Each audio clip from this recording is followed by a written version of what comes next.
काँग्रेसच्या गोटामधनं एक breaking news येते। क्रॉस वोटिंग करणाऱ्या काँग्रेसच्या आमदारांवरती कारवाई होणार आहे। क्रॉस वोटिंग करणाऱ्या आमदारांचा रिपोर्ट हायकमांडकडे पाठवणार।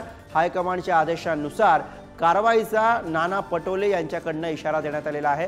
विधान परिषद निवडणुकीमध्ये काँग्रेसची 7 मतं फुटली आणि त्या अनुषंगाने आता काँग्रेसच्या गोटामधनं ही प्रतिक्रिया येते। बघा, मतं फुटलेल्याचं जे तुम्ही सांगता आहे, आंडोरे साहेब जेव्हा उभे होते त्यावेळेस हा प्रकार झाला। त्यावेळेस ते बदमाश काही लोक होती, ते आयडेंटिफाई झाली नव्हती। यावेळेस तो ट्रॅप आम्ही लावला। त्या ट्रॅप मध्ये हे बदमाश लोक सापडलेली आहे। वरिष्ठांना आम्ही कळवलेलं आहे आणि लवकरच हे जे पार्टी विरोधी ज्यांनी काम केलं, पार्टीशी बेईमानी केली, पार्टीशी गद्दारी केली, अशा लोकांना बाहेरचा रस्ता दाखवला जाईल। आताच हायकमांडला हा सगळा रिपोर्ट आम्ही सादर केला।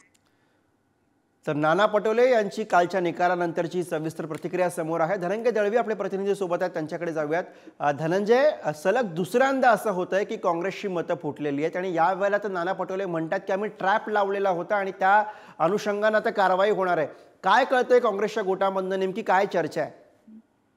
गुरु, आपण जर पाहिलं तर या विधान परिषदेच्या निवडणुकीमध्ये काँग्रेसकडून प्रज्ञा सातव या उमेदवार होता आणि त्यांनी एकूण काँग्रेसकडे जर पाहिलं तर 37 मतं होती आणि त्यापैकी केवळ 25 पसंतीची मतं जी आहे पहिल्या ह्याच्यातली ती प्रज्ञा सातव यांना मिळाली आणि उर्वरित जी 12 मतं आहेत ती कुठल्याची चर्चा राजकीय वर्तुळात रंगायला लागली होती आणि याबाबत स्वतः प्रदेशाध्यक्ष काँग्रेसचे नाना पटोले यांनी देखील म्हटलेलं आपल्याला पाहायला मिळालं की हा पहिला प्रकार नाहीये। मागच्या विधान परिषदेच्या निवडणुकीत असा प्रकार घडला होता, पण त्यावेळेस जे आहे या आमदारांचं क्रॉस वोटिंग केलं होतं, त्यांच्यावर कारवाई करताना आली किंवा ते आमदार कोण हेच कळलं नव्हतं। मात्र आता जर पाहिलं तर काँग्रेसने एक व्यूह रचना जी आहे ती यंदाच्या निवडणुकीमध्ये आखली होती आणि त्या व्यूह रचनेमध्ये काही आमदार जे आहेत ते अडकल्याचा दावा जो आहे तो स्वतः प्रदेशाध्यक्ष करताना पाहायला मिळतात आणि या सगळ्या संदर्भात ते वरिष्ठांची चर्चा करतील, त्यांना ते माहिती देतील आणि त्यानंतर या सगळ्या आमदारांवर नेमकी काय कारवाई केली जाते, पक्षविरोधी काम केलं म्हणून त्यांना पक्षातून त्यांची हकालपट्टी केली जाते का, हे पाहणं जितकं महत्वाचं असेल